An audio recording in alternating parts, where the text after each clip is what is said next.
አዋርድሃለሁ ብለሽ የምትዩ ምን ይዘሽበት ነው? ምንም ወንድም የሚዋረድበት ነገር አይኖርም። ሰላም ቤተሰብ እንዴት ቆያችሁልኝ? ደህና ናችሁ ወይ? እኔ በጣም ደህና ነኝ፣ እግዚአብሔር ይመስገን። ባላችሁበት ሰላማችሁ ብዝት ይበልኝ።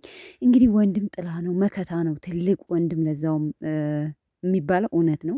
በነገራችን ላይ ዛሬ እንግዲህ መለኛው በቤቱ መጥቶ በጣም ሲናገር ነበር፣ የውስጡን ማለት ነው። እናቴ ትሙት እንግዲህ የእናታቸው ነገር ነፍሳቸው ነው፣ ግን እናቴ ትሙት እያለ ማለት ሲናገር ነበር እና ስለ ራሱም እኔ ከዚህ በፊት ፍቅረኛ ነበረችኝ፣ ግን ትቼ ያችን ልጅ ይኸው ልጅ ወልጄ እናትም እህትም ሆና አብራኝ ነገሮችን የምትረዳ ሚስት አግብቼ እየኖርኩ ነው። ስለዚህ ማንኛውም ሰው የቀድሞ ላይፍ ሊኖረው ይችላል እና ምንም ችግር አይኖረውም። ያችን ትቶ አሁን ከሀይሚ ጋር ቀጥሏል። ሶ ከሀይሚዬ ጋር ነው መቀጠል ያለበት፣ ከሀይሚና ከብሩኬ ጋር። እኔ ሀይሚን በጣም ነው የሚወዳት፣ ብሩኬንም በጣም ነው የምወደው። ማንም እንዲገባ አልፈልግም። ስለዚህ አንቺ ልጅ ከህይወታቸው ውጭ ራቂ። እንደ ማንኛውም ሰው ድሮ አፍቅረሽ ወዶች ሊሆን ይችላል፣ ግን አሁን ግን ሀይሚን ነው የሚወደው። ስለዚህ ዝም ብለሽ አትዘበራርቂ። ምን ይዘሽበት ነው? ምን ቢኖር ነው? ምን ይኖራል? ቤተሰብ የምታስፈራሪው ምንድን ነው የምታስፈራሪው? ለምን ታስፈራሪዋለሽ?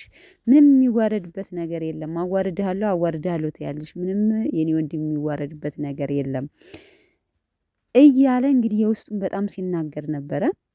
እውነት ለመናገር በጣም ደስ ይላል።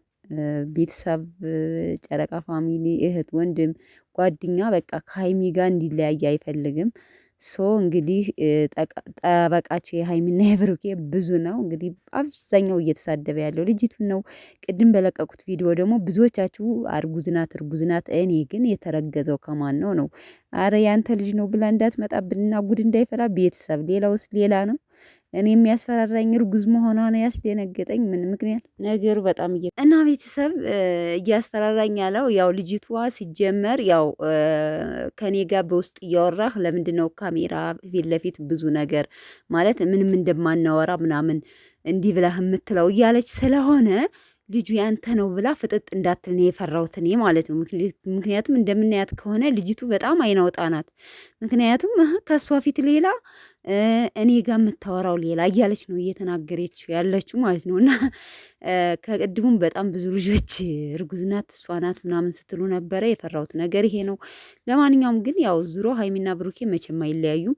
ይሄ ፒክቸር ደግሞ በጣም በቃ ውስጤን ነው አንጀቴን የበላኝ። እንግዲህ ኤዲት ላረገው ሰው ላቀነባበረው ብቻ ኖርማል ተነስተውት የሚሆን አላቅም። ብቻ በጣም አሳዝናኛለች እዚህ ፒክቸር ላይ ሀይሚዬ ማለት ነውና ብቻ እንግዲህ ከህይወታቸው ውጪ አንቺ ሊያ የምትባይ ልጅ ማለት ነው። እንግዲህ ሁሉም እያበደብሽ ነው። በቃ እንግዲህ ስድቡ ራሱ ቆማጣ ያበራል እና ውጭ ከሀይሚና ከብሩኬ ህይወት ውጭ በቃ አለቅ እና ለማንኛውም ቤተሰብ ዛሬ እስኪ በቅመሟ ቤት እንጠብቃቸዋለን። መልካም ቆይታ